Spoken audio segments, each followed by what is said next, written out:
All right, guys. I thought I'd do a little bit of an update. I haven't done one for a while.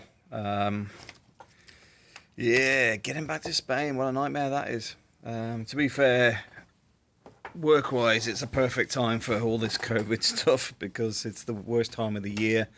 So I'm sort of needed a lot more up until July, August anyway.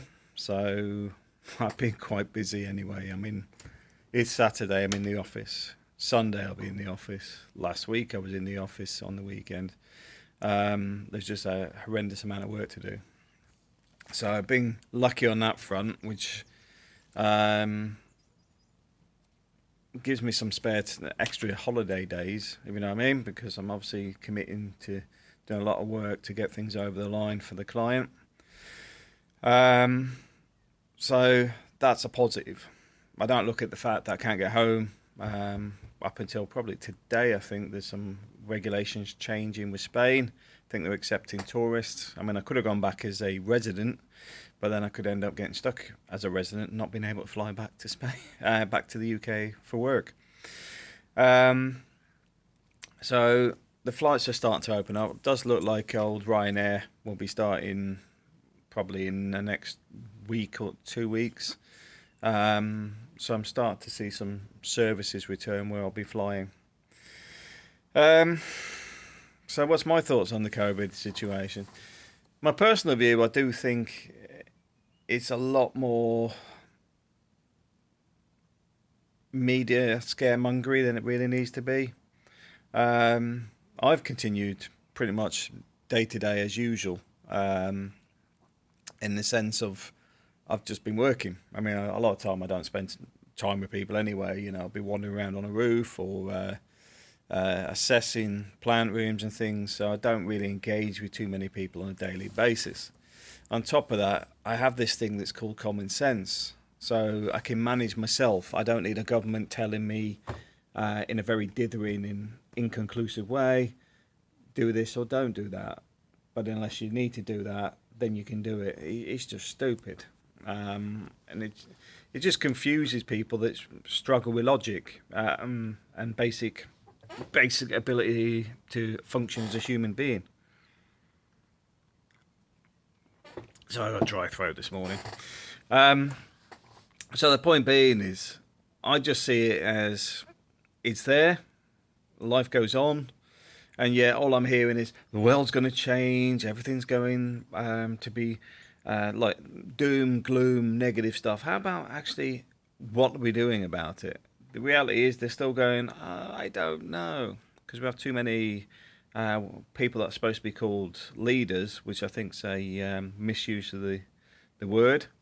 Um, they're business as usual people. They're not people capable of decision making, not capable of um, working out where they need to be, what they need to do, directing people. The majority just have no idea. Um, and I don't know why people are suddenly shocked with that stuff, because to be fair, it's been like it for at least 20 years. Come on, guys. Um, so, yeah, just leave them to it.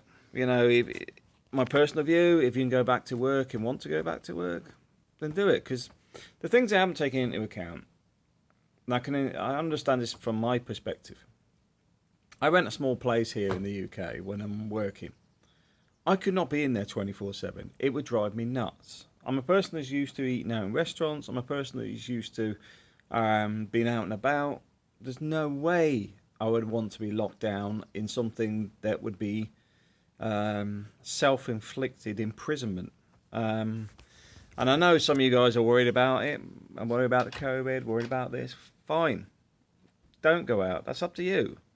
But personally, I don't see why I should be in prison, especially when they can't even make up their minds whether it's law or just guidelines. Because guidelines aren't law in the UK. And this is why it's all very wishy-washy when Boris gets confronted on, did Dominic Cummings break the law? Well, I don't know really, because I'm not sure what laws he would have broken, because guidelines aren't law. So yeah, it just irritates me. Um, but if you are wanting to get back to Spain, driving from the UK, you can do it. There's been some people headed back to the UK from Spain very recently by car. The only place that got stopped was from the UK side. Everywhere else, couldn't care less. All the way through. As usual, the border crossings between Spain and France or whatever are normally just drive through and quick wave. Because obviously it's open borders anyway, unless you're doing something you shouldn't be doing. But yeah, they went all the way through. I mean, one thing I would say, if you are going to do something like that, is get a letter just saying I'm returning home. I've been stuck here for 3 months. I'm taking the most isolated way of getting home. Put it in English, put it in Spanish, put it in French, and just head home. In the same way, if you're heading the other way, do the same. Just saying I live in Spain. I've been stuck in the UK. This is a very isolated. I'm traveling on my own or traveling with my family. We're heading straight there. We're not stopping, except for staying for rest periods, etc. We're heading home. It's all a bit bizarre at the moment. I mean, it does frustrate me a little bit because these sort of things don't even get looked at. They struggle to even work out what the figures are because they're trying to fudge them. The real figure that nobody really talks about, and I sound a bit frustrated today, is because I go over these things quite regularly with people. They go on about the mortality figures. They go on about the infected figures, which are unknowns. Let's be honest, they are really unknown figures. Why are they unknowns? Because, like the care homes, it's 14 days, 16 days of filing paperwork. That's assumed that everybody gets seen on that day, and then it's only 14 days behind. But when you've got a pandemic, how quickly is that process occurring? I'll leave that with you, because that then means it's going to be over 16 days. So then those figures are out for care homes and all that, and all those types of places which were going to get hit hard. But also they expected them to get hit hard. They were sending out do not resuscitate notices and all that sort of stuff prior to the pandemic. So they knew they were going to get hit hard. But simply, no, just keep it quiet. We'll do it this way. We'll just expect the numbers and deal with it later. And then we'll pretend that, we were unprepared. No, they did it on purpose. From what I'm seeing, this is my personal opinion. But, this is the big but. The only number that really matters to get a true number of where we are, none of these little Excel charts they put up and fudge like no tomorrow, is the number of people that are currently being treated for COVID in the NHS hospitals every day. That's the only number that matters. Because if somebody's in that hospital, the recovery rate, what's that, 2 weeks, 4 weeks, 6 weeks? When do they leave the hospital? If that's constantly sitting at 15,000, nothing's changed. The fact that they may have less people dying, doesn't make any difference. If that number still peaked and just sat there, the other numbers aren't relevant. Because you've got to bear in mind, they've mobilised. So the point being is, it took them a long period to get into a position to treat people properly. And then there's a long period of recovery time after this. So the point being is, you would have had a higher mortality rate in the beginning as people mobilise. It's realistic. People are learning what to do, what's the best treatment, how to deal with this, what works, what doesn't work, higher mortality rate. Hitting all the care homes, the nursing homes, and all those types of places, higher mortality rate. At a certain point, it starts naturally dropping off because, guess what? A lot of those people are gone. Whether we want to admit it or not, that's the reality. But if that number of beds being filled in the hospitals hasn't changed, we are still at the same level. That's just the reality. It's a bit like the lions chasing after the young from a herd. Once they've eaten a lot of the young, I don't think they can take on the herd itself. So guess what? it becomes a better number because all the young have been killed off and eaten. I know it sounds a bit bleak, but I'm just trying to put some logic around this. But yeah, so the number, if it's sitting fairly constant with the number of people in hospital around COVID, nothing's changed. You just get a higher mortality rate at the beginning because, like I say, mobilisation, the weak being picked off, and that's pretty much it. So I don't see much change in that. I know I sound a bit negative on that, but I'm just trying to push some reality in here because they try to make everything busy in the media, and it's just, oh my god, this is terrible. It's like play school nonsense. It's not speaking to adults. But the other side of this being, I've been, like I said, quite lucky. I've managed to keep busy, keep working, keep going. Can't get home. I'm planning to in the next 2 weeks, but at the same time, I'm just cracking on so I can get to a point where I can leave. Really feel sorry for the people that have been hit quite hard with this pandemic. I feel sorry for the people that have been wiped out, the businesses that are gone, the businesses that will never recover. I'm concerned about the spin from conspiracy theorists and everything else, because some of them are pretty peculiar. You know, there's people talking about the Great Depression, all that sort of stuff. My answer to that is we're in an environment that never existed before. We're in the digital age. So although they're pumping the economies full of false money, is that ever going to change in the current environment? Hard to say, because surely we should have been seeing the collapses since the 80s, severe ones. But we haven't. So the assumption that everything's going to jump to the crypto market, don't think so. Everything's going to jump to a deep depression, who knows? What I am expecting personally is we'll come out of this and there's going to have to be a injection of funds into the economy to re-stimulate it. Sometimes this is good for the infrastructure of a nation because you start doing all your roadworks, your general infrastructure, to inject a lot of construction work to basically create jobs that then spend it in their own communities, all this sort of stuff, and it's recirculated in the communities to generate a confidence in the markets. Because let's face it, money is about confidence. That bit of paper in your pocket, that bit of digital thing on your screen, that's a confidence number. That is confidence in the markets. That is confidence that piece of paper, this is a IOU.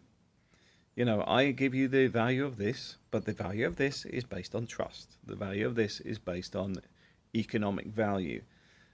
That could go two ways. And this is why right now it's a bit like that, because if people lose trust and faith in the markets, they will crash. And it could keep crashing and crashing until they start getting to a level where people start getting confident and the markets start to recover. The other side of this, where a lot of people are saying, well, this has been orchestrated, with the COVID and the rioting in America that's sort of going over,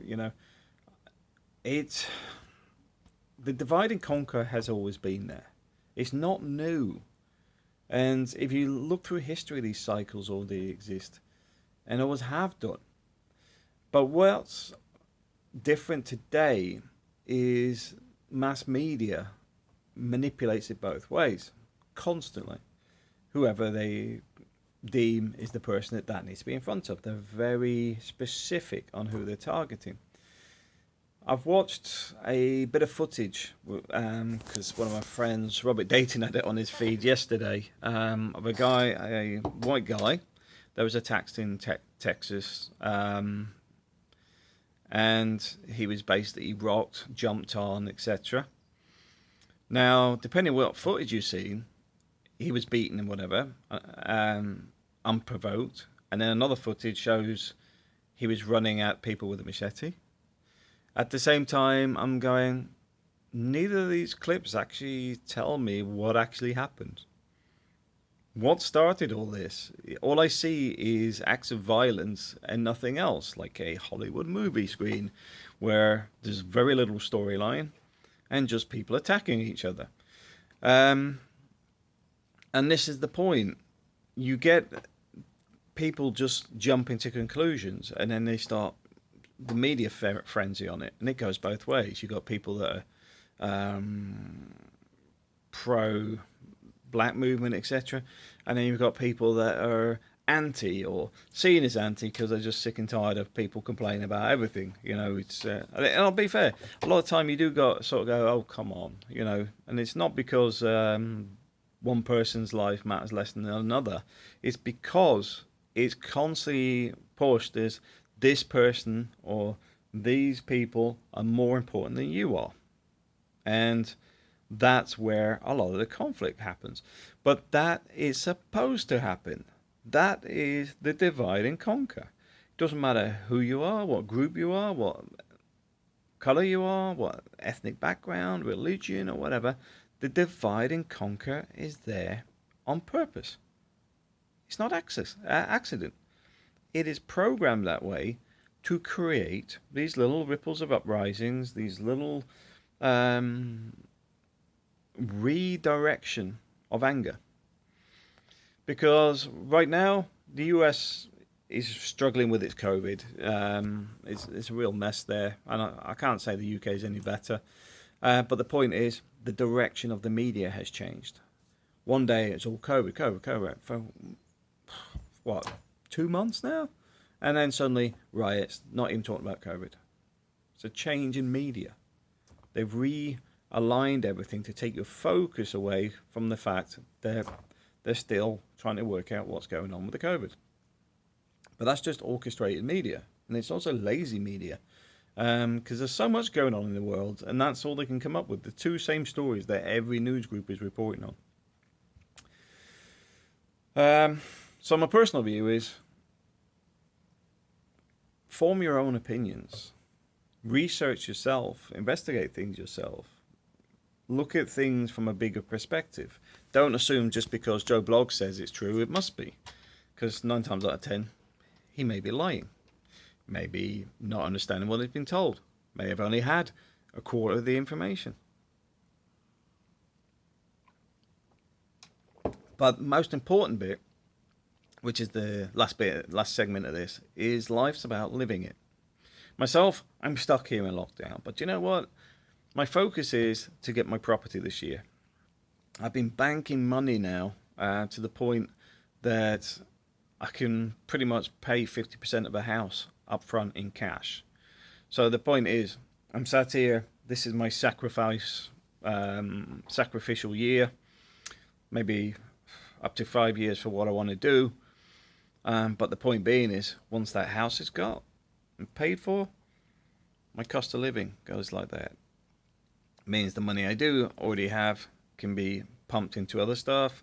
Means that I don't have to worry about financial issues, because the amount of money my cost of living drops to then, I could make online easily.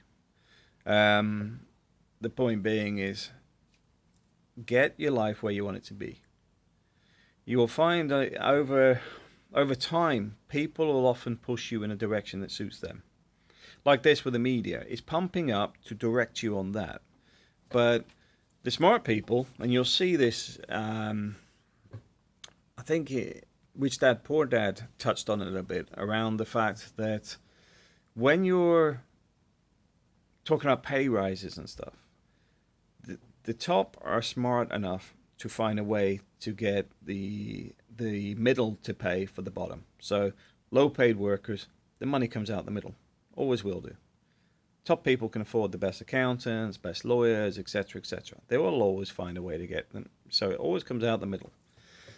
That's life. That's the reality. You know, a lot of people go, equality is, equality will never exist. Because some people aren't smart enough to tie their own shoelaces. They will never be as equal as somebody that can run a large billion-dollar industry. Not because they, well, they do lack the ability, but a lot of the time, those top jobs, those people are real pieces of work. They're very isolated people, very cold, very manipulative, power hungry, greedy, self centered. They're brutal. So, would you really want to be on equal par with them? Because I'll tell you now, they don't want to be on equal par with you, and they never will be, because they always focus on that direction. Same as in the middle. Somebody wants to be a carpenter, they become a carpenter. Somebody wants to be a IT technician, they become an IT technician. Somebody wants to become an astronaut, they become a pilot. The point being is, that's what it's about. It's not about true equality. It never exists. There is always a hierarchy, and that will never change. All that'll happen is the structure changes. It's like trying to mix oil and water. What you need to do, though, is find what makes you happy and what you want to do. Because, it's like relationships. You got a lot of guys that are happy being alone because they've been burned and whatever. And you got a lot of people that are happily married. You know what? Neither of them are wrong. Because they're doing what suits their lifestyle. Myself, I'm happily married. Myself, I can spend 24/7 with my wife, no problems whatsoever. We're a happy couple. Now, we're not perfect, because nobody is. If you were, we're talking Stepford wives. Reality is, you've just got to crack on with life and get it where you want it to be. Don't put it off till tomorrow, though, because you may be dead tomorrow.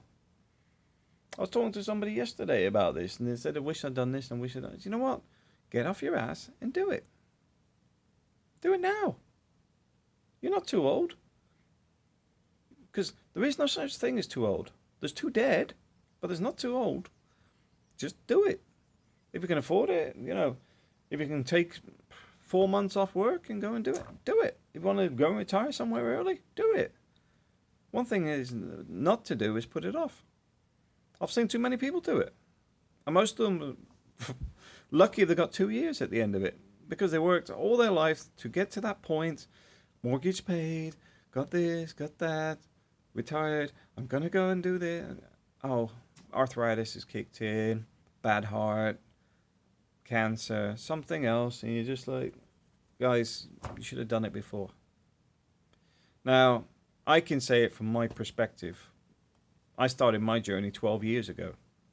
Spent 8 years in the Philippines, moved to Spain, spent time in the Middle East. I've already experienced a lot of stuff. And what's my regrets from it? Nothing. There are no regrets in life unless you see something as being wrong. In the sense that I made mistakes in the past, but that's experience. I wished I hadn't wasted so much time on my parents and siblings, for example. They just weren't worth the time of day. And I know that's quite hard for some people to hear, but they really weren't. But the reality is, you've got to do what works. And you could sit there and go, oh, I regret this. Don't regret it. It's just like, I wish I'd done this. I wish I'd done that. But that's it. It should be a small spark, move forward from it. Don't get dragged into, oh, I feel guilty about this or guilty about that. Because half the time, people that are often doing that to you is because they want that control anyway. They want you to dislike it. They want you to feel uneasy about it. They want you to value them even when their only value is themselves to themselves. They couldn't care less about you. So just recognize that. Do what you want to do. Experience life. Do stuff. The COVID stuff, for me, it's been painful. But you know what? This year is a focus year anyway, financially. So I'm sitting there going, can't wait to get home. But at the same time, I'm sitting there going, hey, there's another few thousand in the bank for the house for next month. And I can try and get round to view the properties so we can start the paperwork rolling. Still been talking to the bank, still being preparing things, speaking to agents, speaking to homeowners, still going through the whole purchase process. I didn't sit there and do nothing, because once the house is bought, that's us set in Spain. That's the flag in the ground. That's the permanent settlement. Now, will I spend my entire life in Spain? Who knows? I want to go to Iceland. I want to go and travel more of Europe. I've done the tropics, done the Middle East. I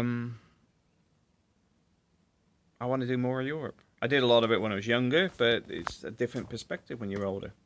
Want to do the German markets. Want to do Oktoberfest with my wife. I want to, visit Hitler's bunker. Visit the what's the V2 rocket place? You think, well, because I was born and bred on military stuff, so these are iconic places of my past, history-wise. These are things that symbolize my childhood, not because I was not of my obsession with the war machine of the Nazis, but more a case of it's watching documentaries on the Blitz and things like that. These were the places that were very iconic. And obviously the generations that before me are either post World War II or in World War II. So a lot of the stuff has been relevant through my childhood, etc. Obviously coming from a military family as well. And these places are very iconic. It's things that are symbols of the past. Now, I'm not going to get all these are places of warning to history not to repeat itself, blah, blah. We've already done it multiple times, let's be fair. We've already gone through that meat grinder multiple times since then. But all I can say, guys, is just enjoy life. One of the things, I haven't got it here, is I list the things I want to do. I want to experience, want my wife to experience. We were talking yesterday, funny enough, because my wife was on about she's becoming a bit of a hermit because she's been stuck at home with the COVID stuff, because Spain's had quite a strong lockdown. And I said, well, it's a bit like Whatever Happened to Baby Jane, which is obviously a very famous movie my wife hasn't seen before. So that sort of stuff where I've seen a lot of these very old classic movies in my childhood. There's a lot of those that I'd like to share with my wife, just to get her perspective, because they're very, very good movies. The storylines are there for a start, which is one of the key things I like about things, is actually having something with a solid storyline, instead of just blowing things up and people running around and the odd comical line just to try and keep people interested in it. I just can't do any of that garbage. Except for Rick and Morty, because there's multiple layers to Rick and Morty. From an animation point of view, I do find that a bit more entertaining. There's a bit of thought gone into it. But yeah, live life, enjoy life, experience life. Be part of it. Because at the moment, many people are just going through it. I'm gonna get married, get a car, I gotta get a mortgage, get it. You're locking yourself into the cycle.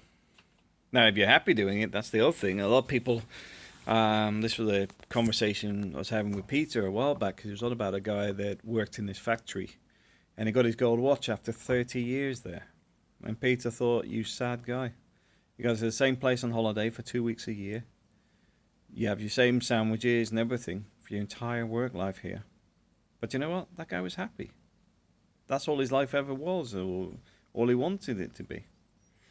Me, I can't sit still that long. It would drive me nuts. Life's about experiencing it, enjoying it. Different perspectives. Like me and my wife, we love restaurants. We love good food. We love traveling. We We love seeing stuff, and we love seeing our kids see stuff. You know, it's. So my son's learning piano at the moment. It's great. It's seeing him, you know, through the power of internet these days, practicing chords, etc. He's getting the hang of it. And yet, he's been forced to do it an hour a day. Why is that? Because once he gets the hang of it, you've got to get kids to the point where it's worth doing. They start seeing it come together, and the easiest way of doing that is sort of setting a solid timetable on it until you can get to a point and say, whoa, I can play my first song all the way through. Whoa, I can do this. Because once they hit that, they start improving much faster, because it has value. One of the things that I really do not understand in the education system is values are all wrong. The values is about valuing people, valuing it, blah, blah, blah. You're missing the point. The value is in it having some meaning. Value is in learning to play the piano and being able to play your first favorite song. Value in playing a sport at school is not, okay guys, get in a queue and throw the ball at the net. There's no value in that. It's playing in a league, it's playing against other people, it's experiencing what it's like to be a player, a team player. But a lot of this stuff is just not set up right. The value stuff is just complete nonsense. See, I'll keep it back on tangent. The whole point of this is just enjoy life. That's it. I'll cut it off there because it's a long video. And thanks for watching. Hope everybody's kept safe. Hope nobody's experienced any problems. Hopefully next video update I'll be in Spain. Thanks for watching.